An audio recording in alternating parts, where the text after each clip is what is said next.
Welcome back to the panel's choice. Here we ask each panel member to pick a topic from this week that they feel is important to discuss. We'll start with Donna's pick. The New York City Council has voted to ban most new buildings from using natural gas, a move that makes the nation's most populous city a showcase for a climate change fighting policy that has been both embraced and blocked around the country. Donna, what's the significance? The significance is that this liberal cities and the Biden administration has declared war on natural gas. Natural gas is actually the most affordable, especially for minority and low-income communities. But environmentalists decided that natural gas is polluting the country, and they decided that they're going to block anyone from having the choice of what they want to have. Now, the Biden administration, especially in this Build Back Better bill, they're blocking pipelines, they're blocking drilling, and they're also putting in regulations that'll make natural gas appliances more expensive. In fact, the EPA just announced this week that it's going to have a rule that makes it more difficult for you to buy a gas furnace and put it in your house. A recent study showed is that the average American would save about $900 a year if they use natural gas. But because environmentalists decide that they know what's best for everyone, then they have gone and decided that this is not a good thing for us. What do they get out of it? Because for all of their efforts at preventing climate change and for everything that they say that they're doing, we actually haven't seen any success from it. So why go to such an extreme that will really impact people's lives as far as heat and hot water and everything that we use gas for cooking? Why impact our lives to such a degree for really no gain? Actually, it's to micromanage and control people's lives so they can dictate the winners and the losers. In the restaurant industry, you cannot produce a quality product using electricity. There are countless numbers of restaurant associations suing, like the state of California and different industries, because they'll essentially put them out of business. But environmentalists, they gain a lot of money because, if you know, the Build Back Better bill has $555 billion for environmental it's crazy. It's all about money. Kickbacks. All right. Thank you, Donna. Next, we have Shays Pick regarding Biden's foreign policy. Ukraine, Taiwan, and Israel are all potential flashpoints with global consequences.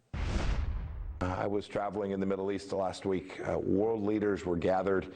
I must say, they're all looking at America and are continuing to believe that they can't count on America as a friend, that they can't rely on a partner, that for 4 years in the Trump administration, while we didn't promise everything we promised, we delivered on. And that's what the world is looking for. And so whether it's the Chinese Communist Party's moves against Taiwan, or the Russians' moves in Europe, or the Iranians' efforts to continue to build out their nuclear enrichment program and their weapons program, this is what rogue nations, bad actors, dictators will do when you walk away from the fundamental maxim of Ronald Reagan, which is we win, they lose. When you show weakness, when you say we're back and you really go back to Barack Obama, these are the kind of things you will see, and America will be less secure, and our people here at home, our families will be less secure as a result of this. Dr. Shay, how should the U.S. respond, and how will they respond? Well, this is the big question, right? We have 3 potential flashpoints with enormous global consequences. Putin continues his military buildup at the Ukrainian border with 120,000 troops. Iran is racing to threaten Israel with nuclear weapons, and we heard recently from the Chinese that they will heavily, in their words, heavily attack the United States if we intervene in a forceful takeover.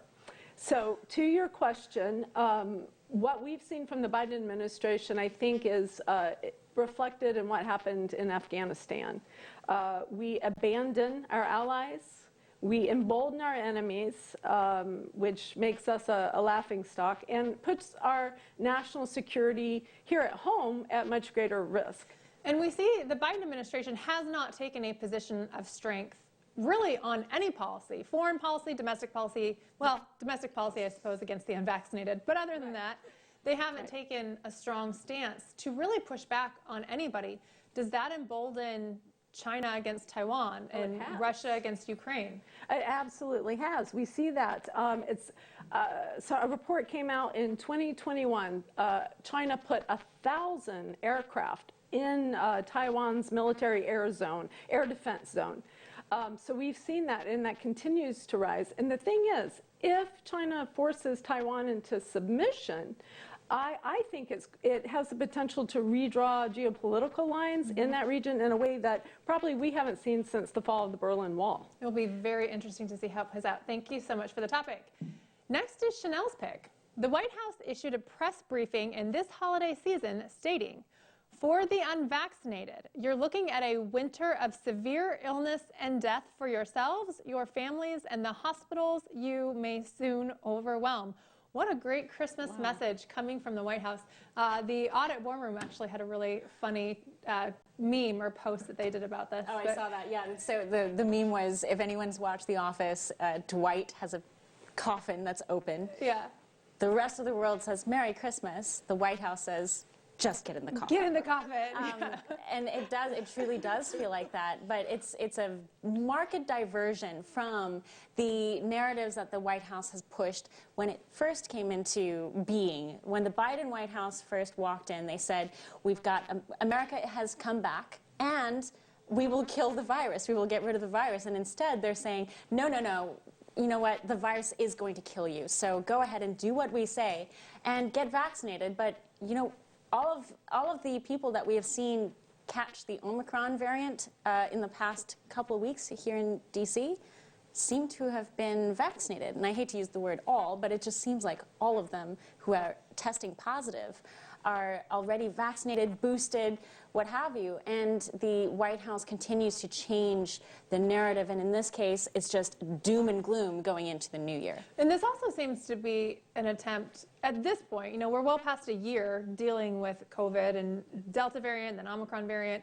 It really just seems to be about control. Do what I say or I'm going to wish death on you, and we're your leadership, and we're going to hope you overwhelm hospitals. It was, again, prevalent in the messaging from President Biden this week as well, when he gave the world what America's updated guidelines are for Omicron, and the message and the tone of his delivery was all doom and gloom, which is, again, a very markedly different tone from what they walked in with a year ago. Yeah. Coming up this month. And you experienced this being in the White House press briefing room during COVID, before the huge shutdown, when President Trump was referring to it as the China virus. And these same people lost their minds. You were at the brunt of a lot of that. Simply referring to it as the China virus was so rude and inconsiderate. You know, what I took most issue with how the press took issue with calling it the China virus or the Wuhan virus was the fact that if you listened to the questions that they directed at the Trump White House with regards to its handling of COVID-19, it was almost verbatim picking up the headlines from Global Times or the Chinese Communist Party. And it was just because Trump was their enemy and China was providing some useful tidbits against Trump, they suddenly sided with China. I don't know if they realized it or not. It is just crazy. And the fact that they could say this and then also put it in writing and put it out to everybody was just astonishing. We have no memories, right? Right. Little memory hole in. Lastly, we have Chris Farrells' pick. Judicial Watch has announced the Delaware Supreme Court has ruled the University of Delaware must provide more information justifying its decision to keep secret its deal to house and restrict access to the U.S. Senate's record of Joe Biden. Chris, tell us why the university is restricting access to these records. They're hiding Joe Biden's record. That's what it really amounts to. So Biden was in the Senate from the 1970s, I think 73 or so, all the way through 2003 when he became vice president. He's got a long track record there, to include sexual harassment complaints by Tara Reade, to include his discussions with foreign leaders, including Vladimir Putin. So it's a very rich mine of record of him as a senator. And does he want his record as senator to be examined? Of course he doesn't. So he engaged in this little sweetheart deal with the University of Delaware to take all of his Senate files and lock them up and archive them. Well, that archive is unavailable. You can't get to it. So we sued under the open record law, the University of Delaware, saying, hey, look, you're holding the records all the Senate records of the President of the United States. We'd like to examine them. It's his official papers. It's his work product. And they're hiding it. And so we've gone to court. We lost at the lower level of the court where they said, no, no, no, you can't see these things. We've now won at the Supreme Court of Delaware. And we're going to force and compel the production of Joe Biden's record. It's a rich record. We'd love to see what he was saying to Vladimir Putin 10 years ago or 15 years ago. Or, you know, it's a huge, long record. It needs to be examined. It's who he is and who he presents himself as, right? Right. He's supposed to be Mr. Experience and Mr. Return to Normalcy and all Right. these sorts of things. Well, let's see it, Joe. The Yeah. timeline of the lockup of these records have also been interesting. I've spoken with Tara Reid multiple times on this, and she says that one of the issues that was eyebrow-raising, at least, was the fact that the library had promised to release these records at a certain date, and then suddenly he started running for president, and then they locked it all up again. Exactly. And we've seen other politicians do this before. Dean, remember Dr. Dean who ran for president? Oh, yeah. He did the same stunt as governor of Vermont. Anytime they get close to the presidency, they do backflips to lock up their records because they don't want anybody going in and looking. If you go back and look at the records of Ted Kennedy and his overtures to Mr. Andropov, who at the time was the Soviet premier, he's promising to cooperate to destroy Ronald Reagan and the Strategic Defense Initiative. Those are his communications to Andropov. He promises to get people on television in order to undermine what was then referred to as Star Wars. That obnoxious term was coined by Kennedy in an effort to block Reagan from defending the United States. This is the kind of stuff that's probably in Biden's record at the University of Delaware. We want to see all of it. Thank God for Judicial Watch. Don't go anywhere. When we come back from the break, we've got Don't Be Fooled and my closing argument. We'll be right back.